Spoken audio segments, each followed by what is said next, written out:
تو جو رحمت رمضان میں میرے نبی نے فرمایا اگر میری امت کو پتہ چل جائے کہ رمضان کیا ہے تو یہ تمنا کریں گے کہ کاش سارا سال ہی رمضان ہو۔ اچھا ایک صحابی آئے، یا رسول اللہ میں تو مارا گیا۔ آپ نے کہا کیا ہوا؟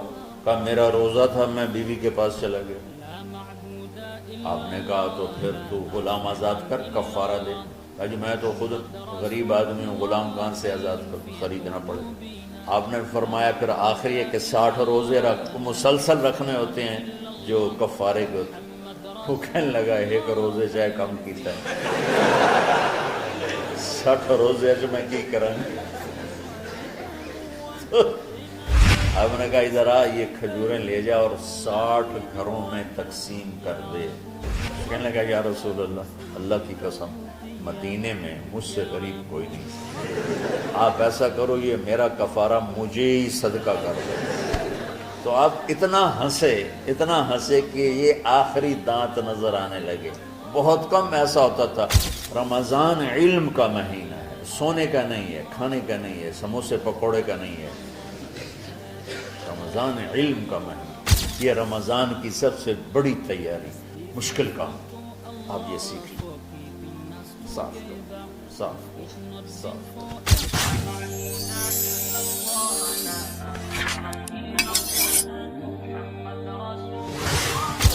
سارے مہینوں کے نام عربوں نے رکھے، محرم، صفر، ربیع الاول، ربیع الثانی، جمادی الاولی، جمادی الثانی، رجب، شعبان، رمضان، شوال، ذوالقعدہ، ذوالحج۔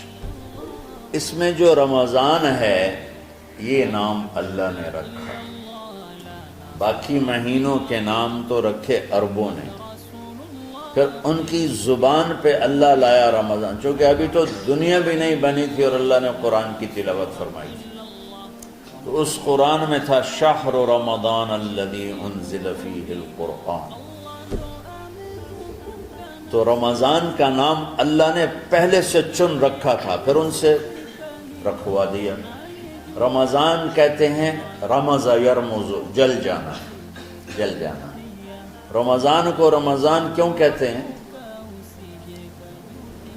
اس میں گناہ جل جاتے ہیں۔ مسلمان پہلا روزہ رکھتا ہے اور اس کے گناہ اللہ جلانا شروع کرتا ہے، اس کی بھوک پہ آس کی آگ میں گناہوں کو ڈالتا ہے، جلاتا ہے۔ آخر 29 رمضان یا 30 رمضان آخری رات اللہ تعالیٰ اس کی پچھلے سال کے سارے گناہ معاف فرما دیتا ہے۔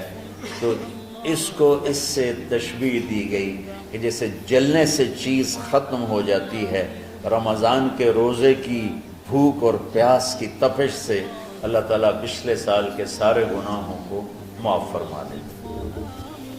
تو ہم نے رمضان میں شروع کی کہ یہ رحمتوں کا مہینہ، ہر چیز کی برکت کا مہینہ، ہر شے کی اللہ کی طرف سے فراوانی اس میں ہے، علم کی بھی، ہدایت کی بھی، رزق کی بھی۔ پھر اللہ نے اس مہینے کا نام خود رکھا شہر رمضان، شہر رمضان۔ اس میں شب قدر رکھی، اس میں رات کی ایک نماز۔ اچھا پہلی امتوں پہ روزہ فرض تھا افطاری سے افطاری، افطاری سے افطاری، بہت شدید تھا، 24 گھنٹے کا روزہ۔ بس افطاری کے بعد آنکھ لگ جاتی تو روزہ اگلا شروع ہو جاتا۔ تو ہم پر بھی پہلے ایسے ہی روزہ ہوتا رہا، افطاری سے افطاری۔ تو ابن سرمہ رضی اللہ تعالی عنہ اونٹ چرانے والے تھے، وہ شام کو لوٹے تو بیوی سے پوچھا کوئی افطاری کا سامان ہے؟ انہوں نے کہا ہے تو نہیں، میں کہیں سے لے آتی ہوں۔ وہ گئیں افطاری کا کوئی سامان لینے، ان کو تھوڑی دیر ہو گئی اور ان کی آنکھ لگ گئی، تھکے ہوئے تھے، سورج ڈوب گیا۔ جب وہ آئیں تو ان کا ہائے سرمہ تو ہلاک ہو گیا۔ کیا ہوا؟ کہا اگلا روزہ شروع ہو کیونکہ تیری آنکھ لگ گئی۔ تو انہوں نے کہا چلو کوئی بات نہیں، لیکن ظہر کے وقت بے ہوش ہو گئے۔ ایک روایت میں آتا ہے نماز پڑھنے آئے اور گر گئے، اور ایک میں آتا ہے گھر میں بے ہوش ہوئے۔ تو جو بھی صورتحال تھی اللہ کے نبی کو پتہ چلا۔ کیا ہوا؟ سرمہ کو کہا جی وہ افطاری کر نہیں سکے تو روزہ شروع ہو گیا تو بے ہوش ہو گئے۔ تو اللہ کے نبی رنجیدہ ہوئے تو اللہ تعالیٰ نے قرآن اتار دیا، چلو میرے محبوب ساری رات کھاؤ حتی یتبین لکم الخیط الابیض من الخیط الاسود من الفجر، کہ میرے محبوب صبح صادق تک آپ کی امت کو اجازت ہے کھاؤ۔ پہلی امتوں پر افطاری سے افطاری، لیکن ان کی نماز تراویح نہیں تھی، تو ہمیں اللہ تعالیٰ نے دیا سحری تک پوری رات۔ اچھا ایک صحابی آئے، یا رسول اللہ میں تو مارا گیا۔ آپ نے کہا کیا ہوا؟ کہا میرا روزہ تھا، میں بیوی کے پاس چلا گیا۔ آپ نے کہا تو پھر تو غلام آزاد کر، کفارہ دے۔ کہا جی میں تو خود غریب آدمی ہوں، غلام کہاں سے آزاد خریدنا پڑے؟ آپ نے کہا 60 مسکینوں کو کھانا کھلا۔ کہ میں آپ مسکین ہیں، میں کینوں کھانا کھلاؤں؟ آپ نے فرمایا پھر آخری ہے کہ 60 روزے مسلسل رکھنے ہوتے ہیں جو کفارے کے ہوتے ہیں۔ وہ کہنے لگا ایک روزے چاہے کم کیتا ہے 60 روزے جو میں کی کروں گی۔ آپ نے فرمایا اچھا ٹھیک ہے بیٹھ جاؤ، بیٹھ گئے۔ تھوڑی دیر ہوئی تو ایک انصاری صحابی کھجوروں کا ٹوکرا لے کر آیا کہ یا رسول اللہ یہ صدقے کی کھجوریں تقسیم فرما دیں۔ تو آپ نے فرمایا بھائی وہ کدھر ہو؟ کہا جی بیٹھا ہوں۔ آپ نے کہا ادھر آ، یہ کھجوریں لے جا اور 60 گھروں میں تقسیم کر دے۔ سبحان اللہ، اللہ نے اس امت کو لاڈ لڈائے ہیں، یہ اللہ کی لاڈلی امت۔ عجیب واقعہ یہ، کہنے لگا یا رسول اللہ، اللہ کی قسم مدینے میں مجھ سے غریب کوئی نہیں، آپ ایسا کرو یہ میرا کفارہ مجھے ہی صدقہ کر دو۔ تو آپ اتنا ہنسے کہ یہ آخری دانت نظر آنے لگے۔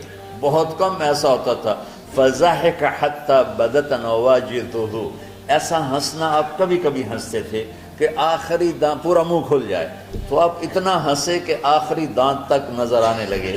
تو آپ نے کہا اچھا جا لہ جا تیرے واسطے، لیکن یہ صرف تیرے لیے اور کسی کے لیے نہیں۔ تو جب ایسی خیانت ہوئی تو اللہ تعالیٰ نے دوسرا حکم بھی اتار دیا، باشروہن، کہ تمہارے لیے بیوی بھی حلال ہے، کھانا بھی حلال ہے جب تک صبح صادق نہیں ہو جاتی۔ لیکن اللہ نے ہمیں ایک نماز عطا فرما دی جس کو ہم آج صلاۃ التراویح کہتے ہیں۔ میرے نبی کے زمانے میں اسے قیام اللیل کہا جاتا تھا۔ تراویح کا نام کب پڑا اس کا تو مجھے پتہ نہیں، کہیں نہ کہیں لکھا ہوگا، لیکن صحابہ کے دور میں اس نماز کا نام تھا قیام اللیل۔ اس لیے حضرت عائشہ رضی اللہ تعالیٰ عنہ کی روایت ہے جس سے 8 رکعت والے حضرات استدلال کرتے ہیں کہ رمضان اور غیر رمضان میں اس کو امام بخاری نے قیام اللیل کا ہی عنوان دیا ہے، آپ نے 11 رکعت سے زیادہ نماز نہیں پڑھی۔ ایک ضعیف روایت میں ہے کہ آپ نے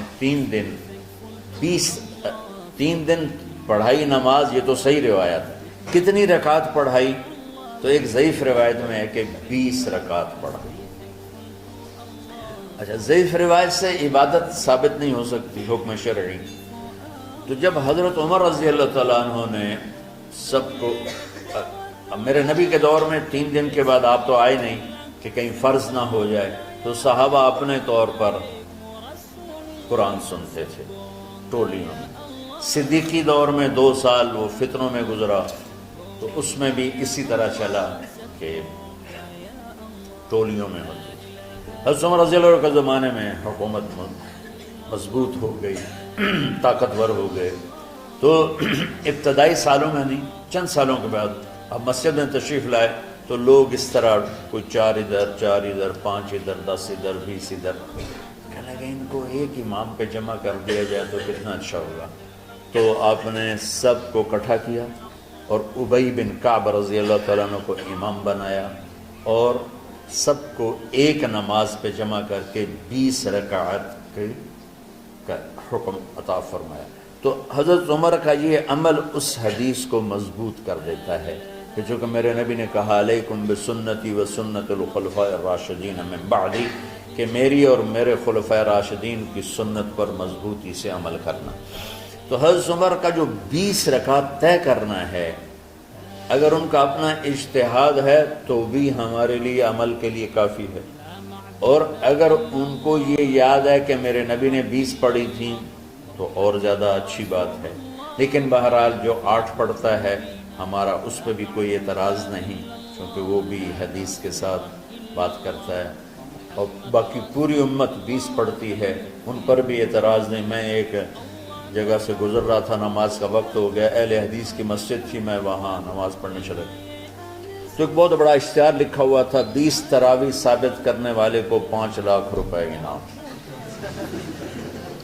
کس قدر بے وقوفی ہے اور کس قدر احمقانہ یہ امت کی باتیں ہیں کہ 20 تراویح، سینکڑوں سال سے امت کا عمل 20 تراویح آ رہا ہے۔ تراویح کا نام جو پڑھا مجھے یوں لگتا ہے کہ اہل مکہ، یعنی اہل مکہ جو تھے نا، وہ 4 تراویح پڑھ کے ایک طواف کرتے تھے،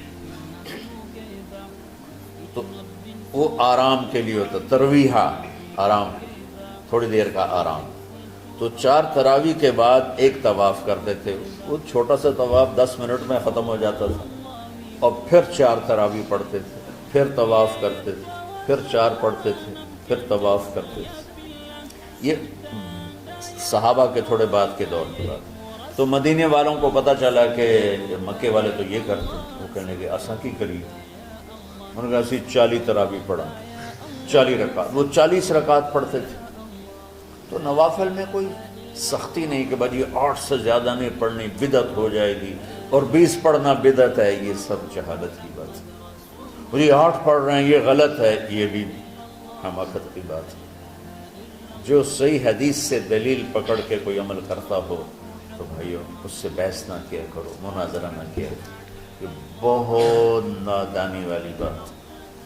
آج کل جو یہ ہمارے افطاری کے اوقات ہیں، یہ سورج ڈوبنے کے بھی 2-2.5 منٹ بعد کے ہیں کہ احتیاطاً، ٹھیک ہے چلو احتیاط کر لو، کوئی مسئلہ نہیں، لیکن اصل ہے ادھر چونکہ اب سورج ہمیں نظر ہی نہیں آتا ہے، اس طرح ہم گھرے ہوئے ہیں شہروں میں، دیہاتوں میں بھی اب اس طرح کا ماحول ہے کہ وہ نظر نہیں آتا ہے، تو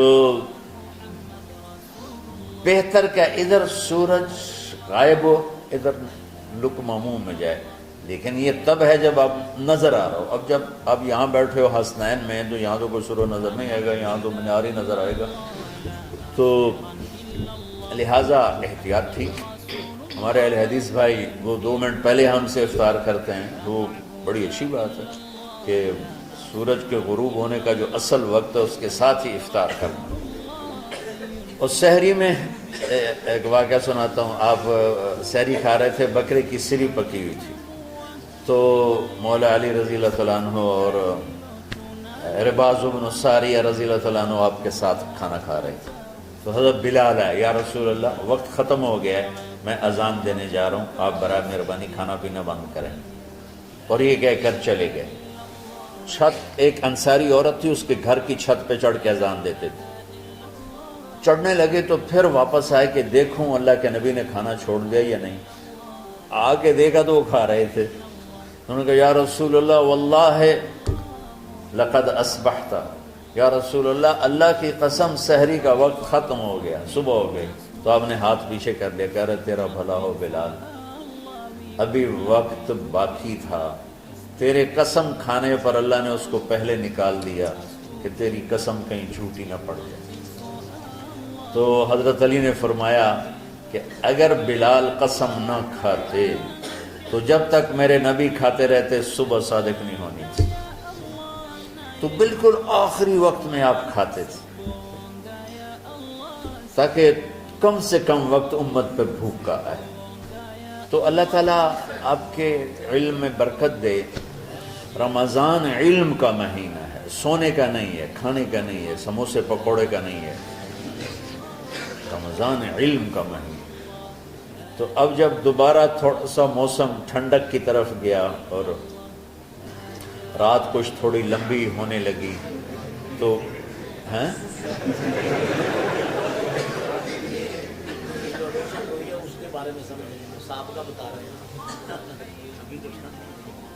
نہیں، مئی میں روزے آ رہے ہیں نا، گرمی تو ہے لیکن وہ جون والے روزے تو نہیں ہیں نا، جون کے روزے. آپ لوگ جوانوں، میں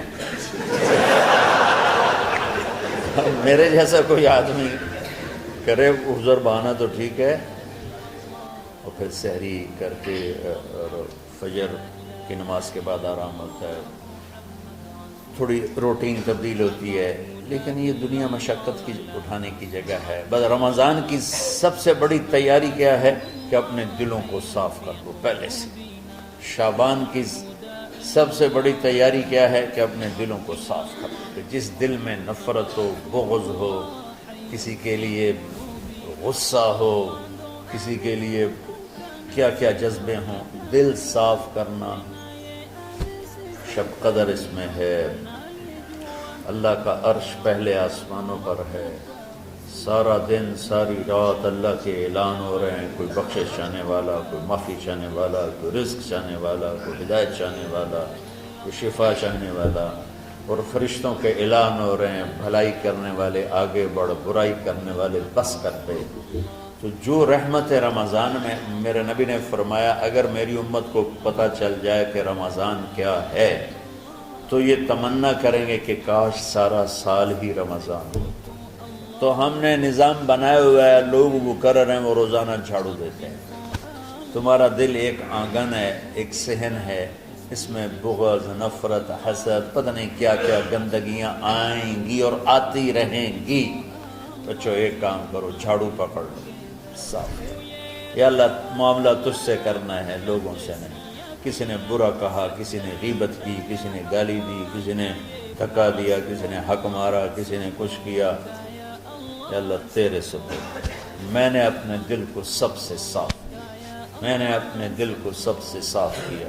یہ اتنی بڑی عبادت ہے کہ بڑے بڑے نفلوں والے، تہجد والے، حج عمرے روزے والے تمہیں نہیں پکڑ سکے، کیونکہ اس کا کرنے والا دنیا میں کوئی نہیں. نفل پڑھنے والے تو بے شمار ہیں، عمرے کرنے والے بے شمار ہیں، علماء بے شمار ہیں، حاجی بے شمار ہیں، سخاوت کرنے والے بے شمار ہیں، لیکن اس ٹکڑے کو صاف کرنے والا لاکھوں میں ایک بھی نہیں. مشکل کام، آپ یہ سیکھ لیں. صاف کرو، صاف کرو، صاف کرو. یہ رمضان کی سب سے بڑی تیاری.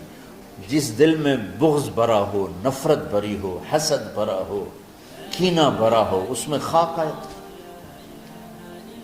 اس میں تو علم کی ایک کرن بھی نہیں آئے.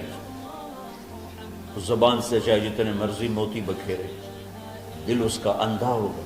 لا تعمل ابصار ولكن تعمل قلوب التي في الصدور. یہ آنکھوں سے اندھے نہیں، دل سے اندھے ہیں. تو ساری امت سے کہتا ہوں رمضان کا استقبال کرو، دلوں کو صاف کر کے، نفرتوں کو مٹا کے. مذہبی نفرت، دنیاوی نفرت، رشتوں کی نفرت، بول چال کی نفرت، سیاست کی نفرت، لین دین کی نفرت، ان سب سے اپنے دل کو صاف کرو تاکہ رمضان میں اللہ نے علم اتارا، اللہ تعالیٰ آپ کو علم عطا فرمائے. اور باقی لوگ جو عام دنیا میں زندگی گزار رہے ہیں ان کے دلوں میں اللہ رمضان کا نور اتارے اور اپنے اور ہدایت کا نور اتارے. یہ سب سے بڑی تیاری ہے اس کی. اور آپ میں جو حفاظ ہیں وہ ترتیب بناؤ، آپ کے اعزازے بنائیں گے. آپ الگ الگ اپنا یہاں ٹولیوں میں بٹ کے، جیسے ماشاءاللہ پہلے ہوتا تھا، اپنا قرآن سناؤ. 10 دن میں سناؤ، ہفتہ میں سناؤ، 20 دن میں سناؤ، 3 دن میں سناؤ، تمہاری مرضی ہے. لیکن یہاں فضا بنے، چاروں طرف قرآن پڑھا جا رہا ہو، تو ایسے صرف دیکھ کر ہی ایمان تازہ ہو جاتا ہے. تو جو آپ میں حفاظ ہیں وہ غافل نہ ہونا کہ نو جی میری دعا یاد نہیں ہے. بھول گئے تو الگ بات ہے، کوئی کچا پکا ہے تو اس کے لیے تیاری کر کے سناؤ. کسی اچھے حافظ کو ساتھ لے کر، کچھ وہ سنائے، کوئی یہ سنائے، اس طرح کر کے. کوئی ضروری نہیں تراویح میں ختم ہو، نفلوں میں اسے کر لو، لیکن حفاظ کوشش کرو کہ قرآن زبان سے ادا ہو جائے. رمضان میں جو قرآن سناتا رہتا ہے اسے ساری زندگی قرآن یاد رہتا ہے. اور کسی سے گلہ ہے، غصہ ہے، ناراضگی ہے، کسی سے بولتے نہیں ہو. ابھی سے شعبان آ چکا ہے، آپ شعبان سے رمضان کی تیاری شروع فرما دیتے تھے. تو اس کی تیاری کیا ہے؟ وہ دلوں کو صاف کرو، معاف کرو، معافی مانگو. تمہارا قصور نہیں پھر بھی معافی مانگ لو، دلوں کو صاف کرو اور اللہ سے سخاوت مانگو کہ اللہ کو سخی بھی پسند ہے اور صاف دل والا بھی پسند ہے۔